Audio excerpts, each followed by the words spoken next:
Welcome back to CEO Money. I'm Michael Yorba, your host. Thanks for joining us. All right, Mark Thimmig, Chairman, CEO, Conservaco, LLC, Conservaco.com. Mark, welcome to the show. Hello, Michael. Glad to be on the show. Thank you. I'm glad you're here. All right, Mark, give us some background on what you do. I'm dying to get into this because we got a lot of stuff to talk about.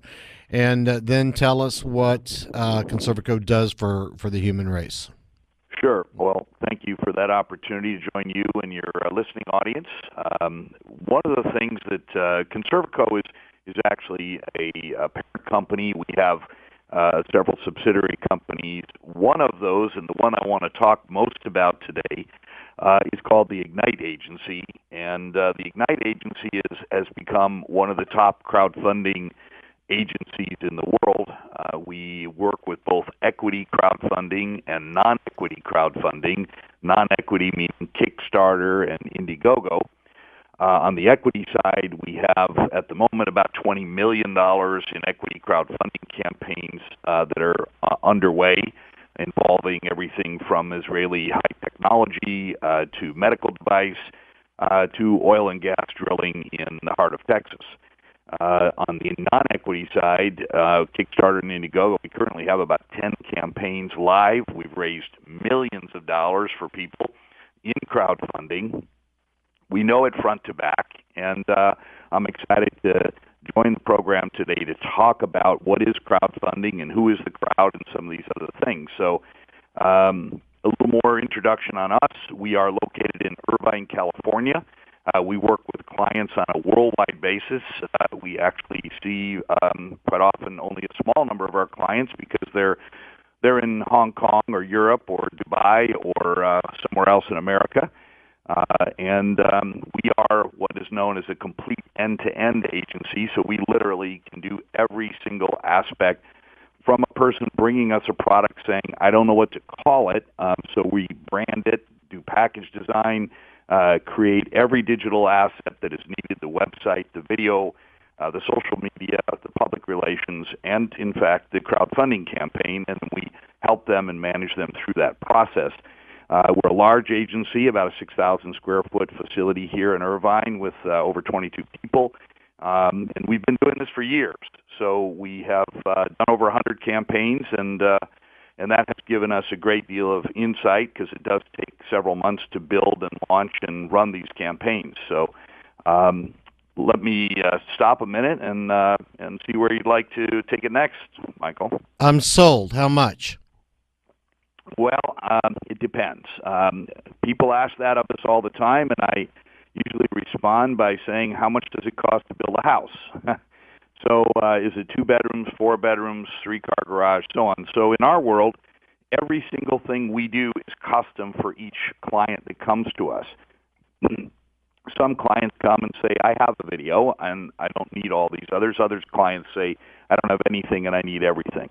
So if we typically start around $15,000, given that the client may have some things, and a full, complete end-to-end campaign can run in the area of the high $30,000 to high $40,000 range when we're literally building every asset from website to branding and so on.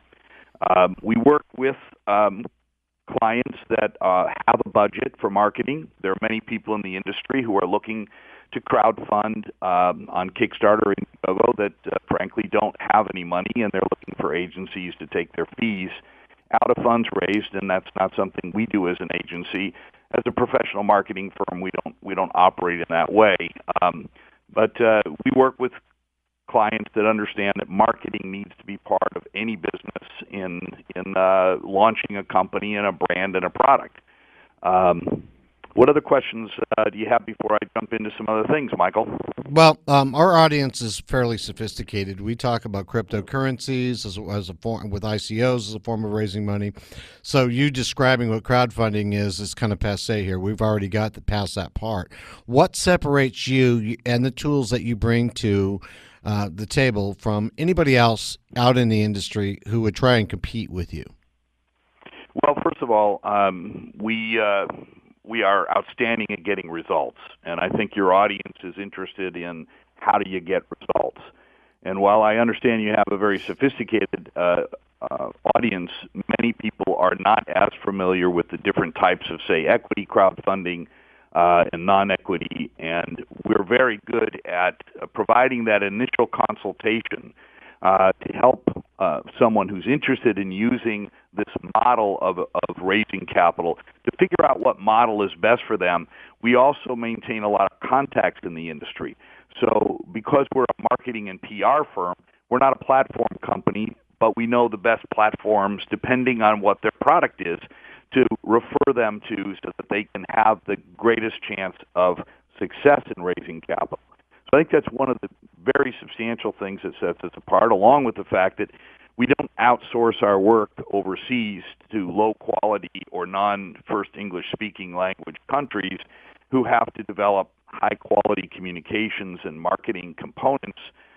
We are also incredibly connected across the media. We have a substantial PR team, and we're able to get our clients an unprecedented level of public relations articles and establish them and what they're doing in a way that very, very few agencies have that reach to do. It's been my experience that in order to be a successful crowdfunding venture, you've got to bring your crowd with you. Is that the case with you too?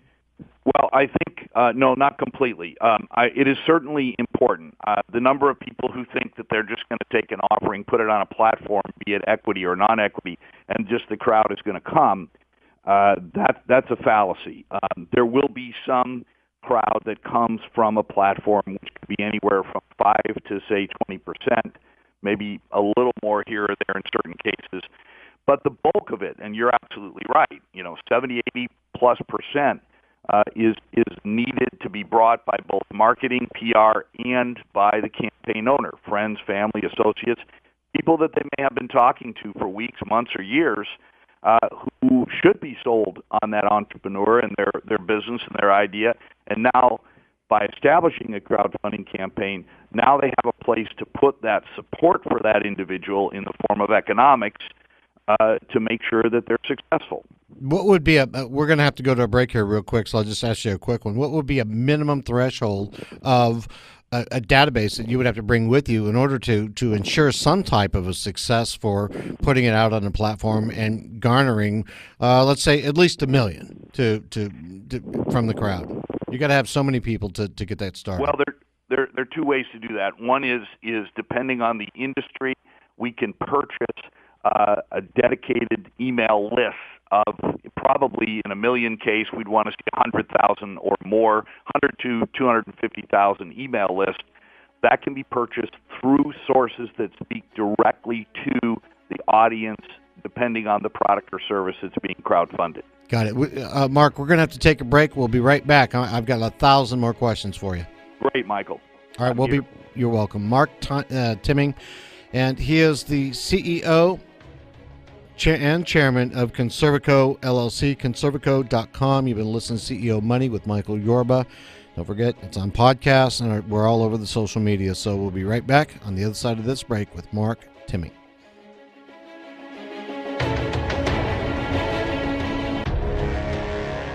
Welcome back to CEO Money. I'm Michael Yorba, your host. Thanks for joining us. All right, we've got Mark Thimmig, chairman, CEO, Conservaco, LLC. Coming to us from Irvine, California. I don't know if you know anything about me, Mark, but I was born and raised right there in Newport, so I know that I'm in a good spot. Well, wonderful. We're right over across from John Wayne Airport, so we're Maine and MacArthur. Very, very familiar with your turf. Okay, when we left, we were talking about bringing the crowd with you. You were saying, let's say if you wanted to raise $1 million, you ought to show up with at least 100,000 people that you know, not just cold call people but if you go out to purchase a list, that's a whole other thing. Buying a list of people that don't know you, don't you have to warm them up a little bit and like introduce the product and then double opt in before you can say, here, invest in this project? Well, when I say buying a list, let's say, for example, that you're doing a oil and gas raise. You don't just buy a list from anybody. You buy it from one of a couple sources. You may buy it from a leading publication in oil and gas that speaks to oil and gas investors. In fact, there's a publication called Oil and Gas Investor. You may also decide to buy it from an investment newsletter that reaches out to investors, and they develop different types of email lists that relate to different types of investors. So you would want to be as specific as the type of investor that you want to. So you don't want to be sending an oil and gas investment out to somebody who's a medical investor, for example, a medical products investor. But those things, we're very skilled at identifying sources, because most people who are looking to raise these funds, they don't have thousands of people that have been following them. However, if they've been developing their product or developing their offering or have been in business for a period of years, they may very well have that. And one of the places to start could be their customer list, people who have already got faith and are comfortable with doing business with them. Okay, what about the rest of the, because you were talking about PRIR. Open that up for me. What happens next? Well, on the PR side, one of the things that's really important is that we have a whole process that we do research first. We identify the types of publications and specific reporters through some pretty sophisticated software we use from a company called Meltwater that allows us to figure out who's writing about what types of stories are they looking for, so that we can go out and not only put out a proper national press release through PR Newswire, but we can also then go directly to reporters who have an audience of interest related to that product or service that someone is raising funds for. And then identify specific reporters, look at their past reporting, identify friend or foe, and if they're friend, then work to pitch the story. And reporters are primarily interested in two things. What's the innovation, and what's the story on the innovator or innovators? They're not so interested in pitching your offering, because that's not what their readers care as much about. Their readers want to know what is going to change my life? Why are you raising these funds, and how's it going to benefit me? Or, hey, tell me about your great story and how you came up with this idea and why you're doing this. So those are the things that we go out and appeal to reporters on. And when they do cover the story, they'll then put a link to the offering quite frequently in there, and let people find more information out by going directly to the offering. We've got a whole bunch of people that are out there and get into the cryptocurrency world, and more of them getting into it, despite the pullback we've seen in Bitcoin. And I wanted, do you work in that world? We are starting to explore that world, yes. Okay. I wanted to find out, because I have several people that come to me all the time, and let me pitch one out to you here live. Let's say you got a company that wants to tokenize viewership with a rewards type company where you trade the token for watching the show for a set of tires at Sears. Would that be a successful crowdfunding venture if you could show up with, 26,000 people on a mailing list, 500 companies that have been, involved with you? It certainly could be. One of the challenges on the crypto side right now is, and you're well aware, as you're saying, that there's growing interest in it, but there's still a lot of people that are not yet ready to step into it and start using cryptocurrencies to make purchases and to do transactions. They're still trying to understand how they fit in, and the simplicity of utilizing those currency offerings is still, I think, a bit of a hurdle for some people. The media, of course, which we're all part of, is a bit ahead of the story, as is often the case, and it may take a little while before people are motivated enough to make those investments. But certainly the model you laid out is a very promising model. All right. I just was kind of curious about that. So if you showed up with people that understood that the cryptocurrency world, chances are it might gain some traction. Is what I'm hearing. Yeah, I think there's Okay. tremendous opportunity in cryptocurrencies, in crowdfunding, and that's why we're having a careful look at it. It is definitely going to find its way through there. All right, Mark, I wish we had more time to talk, but we got to go. But I definitely want to bring you back on the show because we haven't even scratched the surface of what you do. Well, thank you, Michael. There is a tremendous amount more to be done. I hope if any of your listeners would like to learn a little bit more, feel free to reach out to me through Conservaco.com or IgniteCFP.com, and they can get me there. My email address is mthimmig at Conservaco, CONSERVACO.com.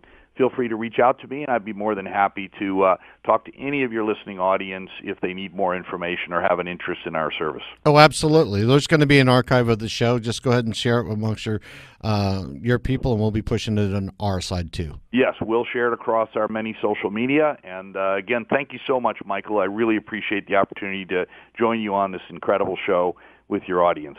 Thank you. I'll be talking to you soon. All right. Take care, Michael. You too. Mark Thimmig, Chairman, CEO, Conservaco, Conservaco.com. You've been listening to CEO Money with Michael Yorba.